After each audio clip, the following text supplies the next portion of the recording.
Training Thoughts with Torrey Smith, brought to you by Not For Long Media, is sponsored by our friends at Wealth Advisory Services, Strength and Independence, wealthadvisoryservices.com, located conveniently in the Bucks County area, just outside of Philadelphia, also down the Jersey Shore in Cape May, New Jersey. But they work with people across the country. They have over 100 years of experience in their office. And I've been blessed, Colin Thompson, NFL tight end and founder of Not For Long Media, to have Wealth Advisory Services at my side throughout my career, throughout growing my media company, getting married, buying a house, goal setting, planning, retirement. They've worked with attorneys. They work with accountants.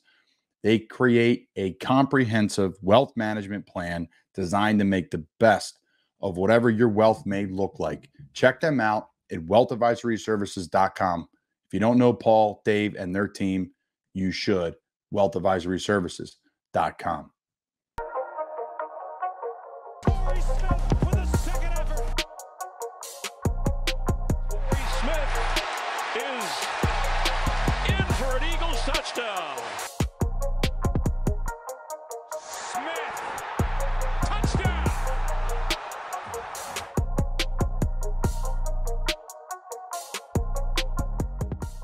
What's going on, y'all? Welcome back for another episode of Training Thoughts. I'm your host, Torrey Smith, and this week in the league was a great one. I really enjoyed it, but it was a lot of tough losses for a couple of my teams this weekend, and I'll dive into it. Really focusing on the Commanders and my Ravens. Why? It was really just simply a tale of turnovers. When you look at the Ravens game, which I had the opportunity to be there, do the pregame show each and every home game, so I'm there. You had the opportunity to watch the boys in person. You're watching the rain. It's a little nasty at times. Then it's a little bit chill. So you're like, oh, I think it's going to rain, but it doesn't really stop the offense from running or throwing the ball. But the one thing that you know does stand out is protecting the football. And everything that was on my mind, and even my number one key to the game, was going to be to win the turnover battle, which did not happen. Fumbled the ball twice, lost the turnover battle, lost the game. And let's dive into it. So we talk about the Ravens this past game. I didn't think the offense was as clean as it needed to be, but when they had the ball in their hands and protected it, they were moving the ball. This Ravens offense is the real deal. I'm telling you right now, Lamar Jackson looks amazing. He looks in command, looks in control. Just got to protect the ball a little bit more when it comes to these fumbles. And I know he will, and I know the team will, because Coach Harbaugh wants one of the most disciplined teams around. And this turnover thing that's happening, even though the ball's touched the ground and they recovered it a couple of times, that's not something that's going to be able to happen for the team to really be who they're supposed to be. So I know that will be fixed. But one of the turnovers that really stands out in my mind was the first one. Kenyon Drake breaks one, momentum's flying, fumbles the ball. That's one of the things that people don't realize when you turn the ball over, which he didn't try to do on purpose. We all understand that. But momentum completely shifts. The offense was rolling, they're moving, they're confident, and things are looking up. But when you turn that ball over, it can kill everything. And that's kind of how that game was kind of dragging. When you're playing a team, and let's be honest here, this is a game that the Ravens were supposed to win. One, it was at home. And two, it was versus a Colts team that is still working and getting it together. But shout out to them because they played their tails off. They made the plays, and they got it done, right? But this Ravens team should have won that game going into it. And honestly, watching the game, I felt the same way. They were the better team. The coach just made the plays.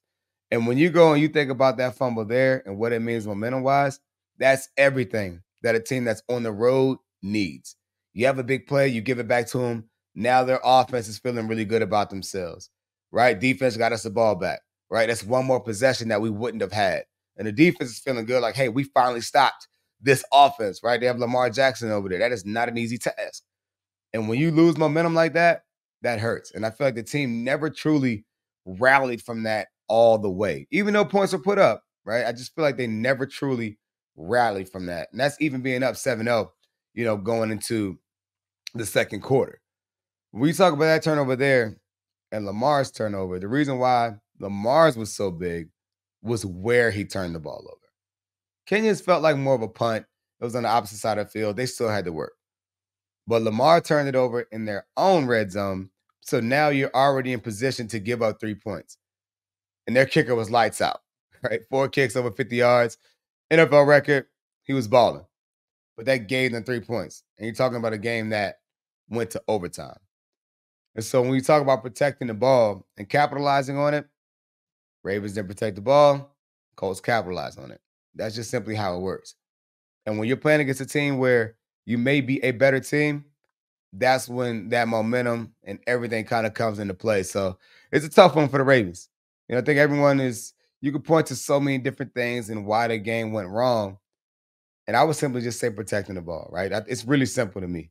I think you could say, hey, he could run the ball a little bit better, a little bit more consistent. But the reality of it is Lamar Jackson was who he was, 101 yards, right? But the defense, to me, I thought did a great job as well. But the turnovers kind of put them in a tough situation. So holding a team to 3 basically every single time is not an easy task, right? So when you're protecting the ball on offense, you're also protecting your defense. And I think that was something that kind of came to play just a little bit as well. When you're already dealing with injuries, David Ajabo is out. Guys are just leaving the game. Again, it's all a part of the game. But when you're already down bodies, it hurts. And I think that impacted defense just a little bit. But the defense was still played well enough to win the game. I was like, if you protect the ball, that should have been an easy win for the Ravens. But it wasn't. So let's give the Colts their credit. They did a great job. Coached very well, fought very hard. And honestly, they came in expecting to win the game like they should. So kudos to them. But we had to talk about this non-call at the end of the game on Zay Flowers. Now, I want to point this out and really start this off by saying that I'm big on understanding that referees are human and they make mistakes. Human beings make mistakes. I don't go out there believing that referees are trying to ruin a team's day. However, when a flag happens in the middle of the field like that, you have to call it. I understand the situation. They may have felt, hey, we're going to let them play.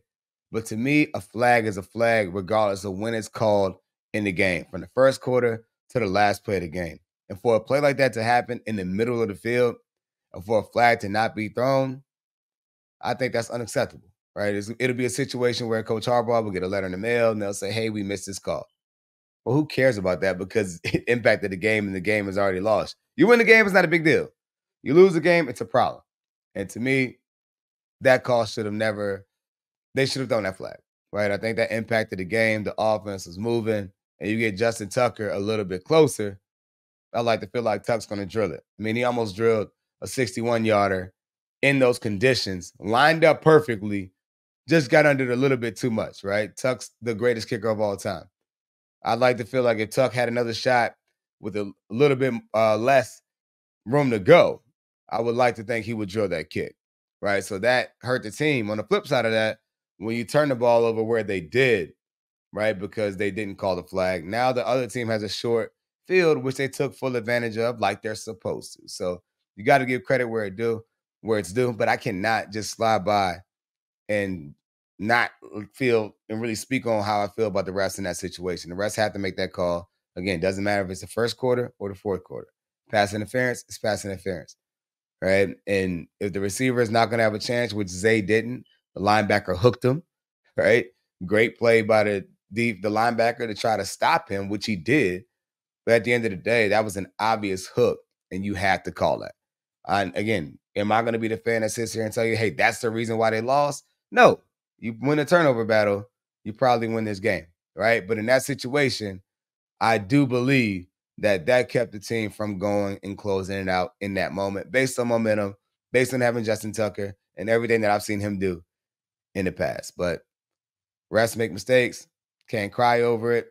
2-1, on to the next one, right? Let's talk about the Commanders. Another game that was full of turnovers. And I know I've sat here, y'all know I didn't play for the Commanders, but I covered them over the last couple of years, and I love Coach Rivera, all right? Full disclosure, love that guy. So I enjoy watching that team, and they are kind of fun to watch, I'm not going to lie. All right, but when you talk about this team, like I said at the beginning of the podcast, it was really about a tale of turnovers. The Ravens lost a turnover battle 2-0. The Commanders lost a turnover battle 5-1. And when you're talking about going out there and trying to win a game, if you throw 4 interceptions and you fumble the ball, you are not going to win the game. Period. I would love to see what kind of crazy stats they have to prove it. But if you tell me and show me a team in Pop Warner, high school, middle school, college, the NFL, doesn't matter. If you turn the ball over 5 times, you're probably not winning the game. And that's the case of what happened with the Commanders. But I really think we need to take the time to dive into this one, because when you look at the final score, 37-3, that doesn't really show how the game really went. This Commanders team is very solid. And if they protect the ball, I'm going to break it down for you and show you how and why they should have been in a way better position. All right. So they start the game off, right? Sam Howell had his first big rookie looking game, right? Year 2 for him, but he's young. It looked like a young guy playing quarterback. Made some foolish mistakes, forced some throws, led to interceptions. But let's talk about it, all right? So the Bills go up, and we have to talk about this defense. The Commanders have a defense right now that they can win a Super Bowl with this defense. They can make the playoffs with this defense. The key to this team is going to be what this offense does, and a lot of this is riding on Sam Howell, who I think has the ability to play at a high level because he has the weapons around him. The running game can really step their game up a little bit more, but they were solid last week. I'm not going to lie. All right? Let's talk about it. The Bills get the ball. They go up 3-0, right? On the defensive side of the ball, they had Josh Allen in 3rd and long a couple of times, used his feet, made some plays, got it done. Big athlete, right? Josh Allen, one of my favorite quarterbacks, solid dude as well. But that goes to show what happens when you use your legs, right? They had him in 3rd and long. He made the plays, coverage downfield. Great job by the defense. Held him to 3. If you're able to hold those guys to 3, that's a win. All right? You come on out. It's 3-0. The Commanders come out dealing. Throw it down to Curtis Samuel down the sideline. Rolling on down the field. And then they got stopped and stalled on 4th and 2 heading in to score. That's a game changer, right? That's a game changer. Now you're talking about a situation of being 7-10 versus 10-0, which it ended up being going in the half. All right, that's a big deal. Excuse me, I said that backwards. Now you're in a situation where it could be 7-10 versus 16-0, which it ended up being going into halftime because of a couple of interceptions. All right. So Sam throws 2 first half interceptions. One of them was on 3rd and 19. And that's when you have your younger guy mistakes, right?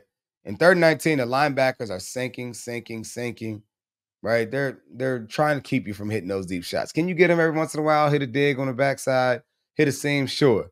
But 9 times out of 10, you're going to take the check down and live to fight another day.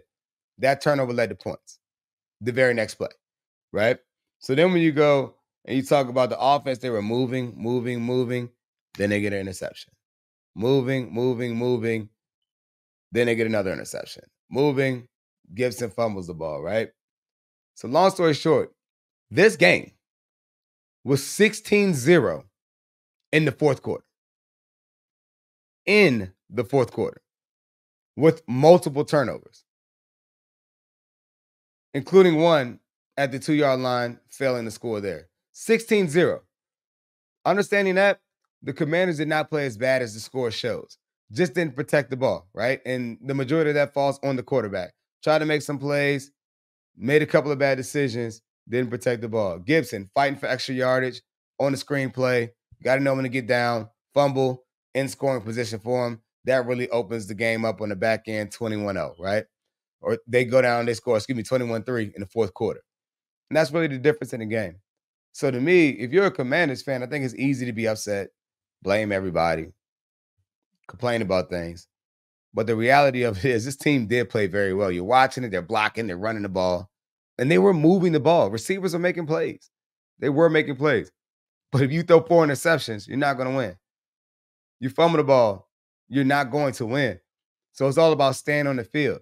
And Sam Howell, to me, is a quarterback that, again, I believe in this cat's talent. If you watch the game, remove the picks, he made some big-time throws. And I know it's easy to say, hey, you can't forget about that because that's a part of who he is too. That to me, I think that's more uncharacteristic of who he's going to be as a player. I feel like he's a guy that's going to continue to learn and grow as he makes those mistakes. And you can expect a game like that from a younger guy, right? He's tested the limits a little bit. What kind of throws can he make? What kind of windows can he fit him in? And I think he'll learn to be more cautious. But what I know by watching this young cat sitting in that pocket, delivering throws, he's tough as nails, right? If I was in the huddle, I would want a guy like Sam Howell in there. Never met the young dude in my life, right? But watching this cat on that field, he has it. It's an it factor, right? Like you can believe in him, making the plays and trusting that he's going to get it done. Now, he has to protect the ball. The number one job of the quarterback is to do that. But you have to feel confident, if you're a Commanders fan, that you were down 16-0 with 3 turnovers at that point against one of the best teams in the league, one of the favorites in the AFC. You were down 16-0 about playing about as bad as you can play. 3 picks, plus getting stalled out at the 2-yard line, down 16-0. There's a lot of optimism there. Now, I know it sounds crazy. I know people like to kill Coach all the time for speaking towards the positives, but watch the film. It's there. Protect the ball, and the offense just simply protects it. Forget going out there and shining like they could with the weapons they have. Simply protect it. Take what's there. It's a completely different ball game, right? And you don't believe me? Go watch the video. The video evidence is right there. And Sam Howell, if he continues to grow, this Washington team is going to make the playoffs. I'm not going to sit here and tell you they're going to win the division because Dallas and Philly is in that division, and I still think the Eagles are the best team in the division. But this Washington team can make some noise, and they can make the playoffs. So we're going to keep watching that, but it's all going to depend on the development of Sam Howell and his decision-making, which, again, you can sit here and cry about what happened last game, or you can use it as a learning experience, which I know he will. And so it's going to be fun to watch how he responds based on this last game. And one of my games, then this is not my team, but one of my favorite games from the weekend happened to be a blowout. Right, I love talking and seeing what happens when a team goes out and just puts it on another one, right? Talking about the Miami Dolphins, who went out there and put up a basketball score, winning 70-20. Like, it doesn't even look real. And I'm going to go ahead and ramble off some of these stats real quick because to me, they just simply don't make any sense. Check out these stats right here from the Miami Dolphins, who to me have the best offense in the league. Talent, personnel's there, but I just love the scheme. I just love their scheme. They do a great job, super creative, like bending and testing the rules of offense, trying new things. They're very innovative. Man, I love what they're doing down there. But check it out. 70-20. Tua goes 309, 4 TDs. Only 3 incompletions. Crazy. I don't know about that stupid quarterback rating. I don't know why that's not a perfect score, but that's ridiculous. 3 incompletions, 309 yards, 4 touchdowns, and still not a perfect rating. That system's garbage. All right. Devon Achane, not Achane, or whatever it was saying his name all wrong, but Devon was balling. All right. Said it's Achane, not Achane. Achane did a great job balling out there. 18 carries, 203 yards, 2 touchdowns. Tyreek Hill, I don't know how he keeps getting open. 9 catches, 157 yards, and a touchdown. Long story short, 70-20. That looks like an NBA score. All right. And an awful one at that. And so to go out there and put that many points up is ridiculous. It's probably something that we're not going to see for quite some time. And to do it against a Sean Payton-led team, I don't care what you say about the Broncos, it's hard to score 70 points in youth football. And you did that in a professional game, that's absolutely ridiculous. So, and the main thing and the real reason why I want to talk about this game is that they had a chance to kick a field goal to tie the record, the highest scoring game of all time. They had the opportunity to kick a field goal to tie it. And my question that I'm asking is, why would you not kick the field goal? And I get people are talking about class and all of these different things, but I'm here to tell you right now, if you have a chance to break a record that was around since folks had black and white TVs, you do it. I don't care, right? All you owe the team across from you is to be respectful within the time of that clock. It is not disrespectful to score a touchdown. It is not disrespectful to keep trying to score as long as the clock is still ticking. Now, I know that may go against some of the moral police and their feelings about, oh, if you're up, take a knee, play with class. I don't believe in that. As a competitor, I believe it's your job to stop someone else if you don't want them to score. Period. Could they make it easier? Right? Take a knee, run the ball every play? Sure. But who cares? They don't owe you that. That's if they want to do it. And I feel that same way from youth level to the NFL. If you're a competitor, it doesn't matter. Compete as long as that clock is ticking. That other team doesn't owe you anything, especially if they're whooping up on you. It's your job to change it. Don't like it, stop them. Perfect example, right? Youth football on our end. If you're playing against us and our team, I don't care if it's 7-on-7, I don't care if it's whatever. We're going to keep trying to work. We're going to keep trying to work plays. We're going to sub. Some guys don't get playing time. They're going to get an opportunity to go out there and to compete. Why? When are they going to get a chance to play reps? Right? You're not going to leave the starters in the whole time and try to put it on people, right? But at the end of the day, you have guys that don't play as much on certain teams. If you have an opportunity to get them some reps, you do it.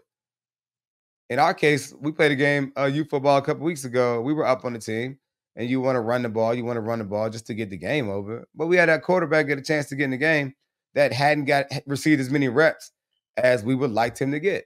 So do we put him in the game and have him run the ball the entire time, or do you give him a chance to actually play? So I went and let him go out there and play. How is he going to develop if we're only putting him in to hand the ball off? No, I'm going to maximize every second on that clock and let him go out there and develop because that's our job. I don't care about the score, right? The ultimate goal is to obviously win, but also you got a job to develop these young men as well. And I felt that way since I was a kid. Never once have I felt like a team was disrespectful because they didn't let up on us or stop when the game was over. Like, I hate when coaches cry about it. I hate when players cry about it. It's disrespectful. If it's disrespectful, your effort's disrespectful. Stop them, right? You don't like something, stop it. I'll never forget when we played that Thursday night game to open up the season versus Denver, right? The first Super Bowl winning team ever in Baltimore, right? The first Super Bowl winning team to have to open up somewhere else. We had to do that in Baltimore. Denver beat the brakes off of us. You hear me? Felt like I wanted the clock to run. I don't remember what the final score was, but it felt like 70-20. I promise you that's what it felt like. But the reality of it is, Peyton Manning broke an NFL record with 7 touchdown passes. You think they cared about running the ball and closing it out because they were going to win the game? Probably had to close out in the third quarter? No. Right? You're playing. You're still developing. You're still working your stuff. It's to open the season. And by the way, if you're competing, you want to win. All right? You want to dominate by as many points as possible if you can. Right? They could have had a sub in there, got Peyton Manning out, but they didn't. They were salty from the year before. And that's okay. That's our job to go out there and stop it. But I tell you what, that was one of the first times I felt like I wish I had a running clock because they were putting it on us, boy. That thing hurt. But the reality of it is, we took our L and kept it moving. Can't be out here salty because you didn't stop someone from shutting from scoring or whatever it may be. So if you're a coach or if you're a player and you're complaining because the team, when the clock is moving, the team didn't show you respect by kneeling or giving up early, I think you need to look yourself in the mirror and check yourself because you're complaining about the wrong stuff. Do better, be better, and stop them from doing it. You don't like it? Stop them. Super simple. I've always lived that way. I believe that, and I hate when coaches, players, fans, whoever, complain about how a game should go when someone else is winning. Be quiet, be respectful, get better next time. That's just how it goes. But that's how I feel. But anyways, that was a good one. Talking about the Dolphins, man, because we got to get that constant reminder. I feel like we live in an era where people always expect like grace and gratitude for competition. Like, go out there and take it, man. These teams don't owe you anything but to respect you when those whistles are going and to be respectful and play a clean game and play the game the right way.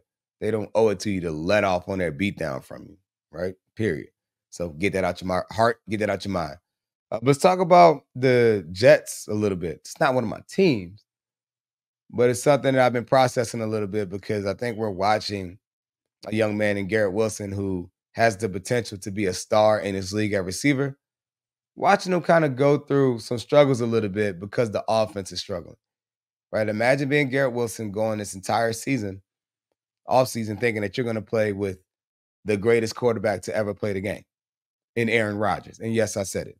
Tom Brady is the GOAT due to his accolades and what he earned. But I always felt like Aaron Rodgers is the best to play this game, the best player. All right. Legacy, what you accomplish, a little bit different than the player on the field. But Aaron Rodgers is that guy.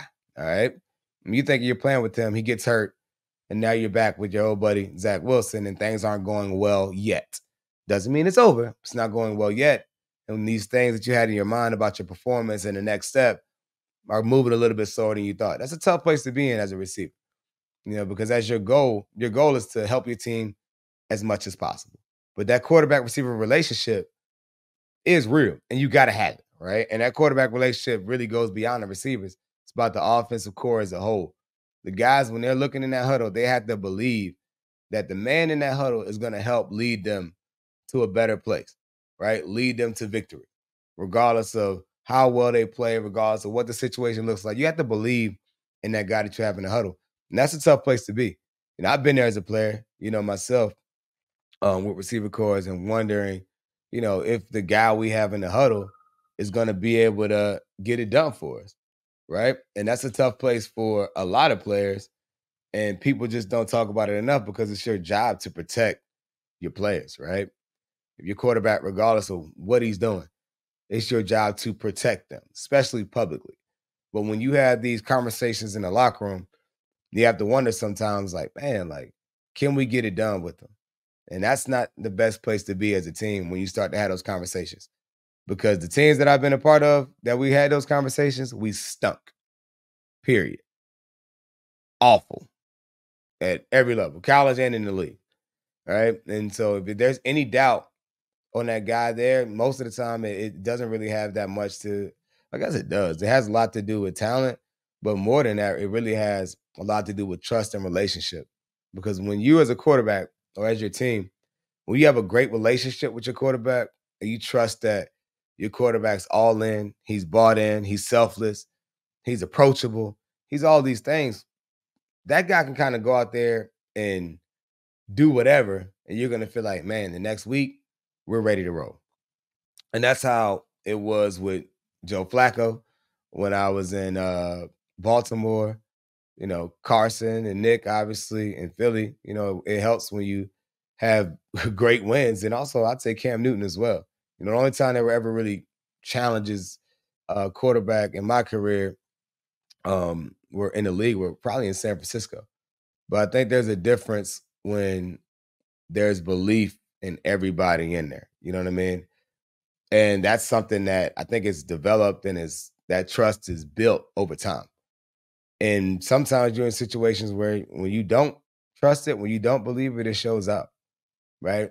That's when you see guys acting out on the sideline. That's when you see guys having conversations and their body language shifting. Should it happen publicly? Absolutely not, right? Absolutely not. Because everyone's growing and everyone's should be able to handle themselves in a better way. But you tend to see those frustrations mount because guys pour so much into being successful. They spend a lot of time, a lot of hours in order to be successful. And then you come out and you feel like you have no chance or you're struggling to have a chance because of the quarterback position. That's not the best place to be in. And I feel like the Jets right now are kind of in that place because their defense is good enough to go out and win a championship, similar to the Commanders. But their only question mark right now is that quarterback position. And how do you fix that? How do you fix that? To me, I think it just boils down to success. I think it boils down to success. I think the more Zach Wilson, in his case, goes and performs well, the more he's still around the guys, the more he's building their trust and love in that locker room, the more it's going to be able to show and they're going to protect him. If he goes and he isolates himself and it's a situation where he feels like it's because his offensive line stinks or his receivers aren't good enough, you're going to see that thing turn quick. And the Jets have done a really good job of saying, hey, he's our guy, building him his confidence, not bringing other guys in to really kind of get him off of his game. And I think they're doing the right thing. I think Joe Douglas, first of all, has done a great job with that team in general.